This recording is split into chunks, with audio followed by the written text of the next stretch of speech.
Perang dagang antara China sama Amerika Serikat sampai saat ini belum berakhir juga. Bahkan nampaknya situasinya jadi makin panas nih akhir-akhir ini. Sebenarnya, kekuatan ekonomi siapa sih yang saat ini lebih kuat? Amerika Serikat atau China? Nah, langkah apa yang dilakukan masing-masing negara untuk saling mengungguli satu sama lain? Kita akan bahas di channel ini, channel Prima Plastindo, supplier dan fabrikasi biji plastik original dan daur ulang berkualitas. Jangan lupa cek info Prima Plastindo di Facebook, Instagram, dan juga TikTok untuk mengetahui produk bahan baku yang didistribusi oleh Prima Plastindo, sahabat mitra biji plastik berkualitas yang dapat dipercaya.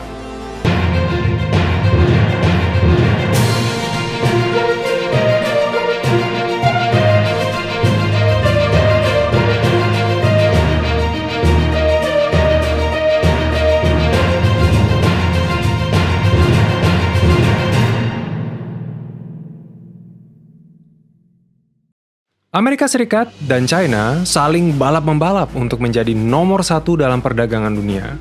Konon katanya, Amerika Serikat sudah mulai lengser nih dari titel superpowernya.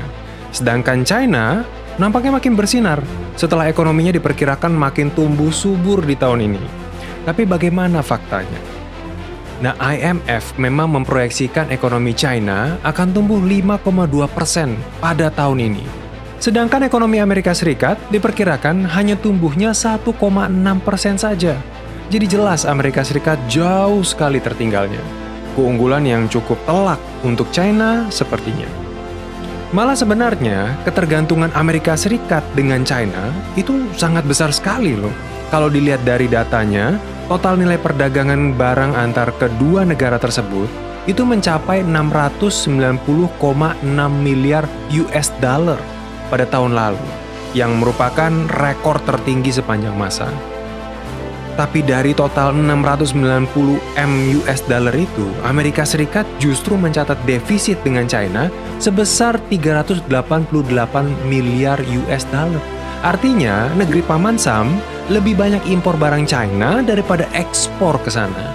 Jadi dari segi ekspor-impor, Amerika Serikat juga kalah telak tampaknya. Kemudian ekonomi China juga semakin subur setelah dibukanya pembatasan COVID-19 dan semakin terurainya masalah rantai pasokan yang terjadi selama pandemi lalu. Namun yang terjadi pada Amerika Serikat justru malah sebaliknya. Meski pandemi sudah berlalu, sudah usai, bukannya bounce back, ekonomi Amerika Serikat malah terperosok lebih dalam. Seperti yang bisa kita lihat di berita-berita, bank-bank besar alami krisis. Mata uangnya, dolar Amerika Serikat, banyak ditinggalkan oleh banyak negara termasuk juga China. Malah, mata uang China, Yuan, terpantau sudah menggeser posisi dolar Amerika Serikat dari tatanya. Nah, apakah China memang sudah menang telak atas Amerika Serikat dalam hal perdagangan dunia? Amerika Serikat sudah terkapar, tidak bisa apa-apa. Sebelum lanjut, apakah Anda sedang butuh pasokan biji plastik original dan berkualitas? Seperti biji plastik GPPS merek Trinseo 666H dengan kualitas bening transparan yang bersih cerah seperti kristal dengan kualitas paling tinggi. Biji plastik PS atau polystyrene adalah jenis plastik dengan kode kimia nomor 06 yang paling banyak digunakan, memiliki transparansi yang baik, kekakuan tinggi, dan kemampuan cetakan yang sangat baik, seperti untuk injeksi, ekstrusi, cetakan busa, dan yang lainnya. Misalnya seperti untuk styrofoam lunchbox, toples kue, sendok garpu sekali pakai, mainan, dan juga lem perekat.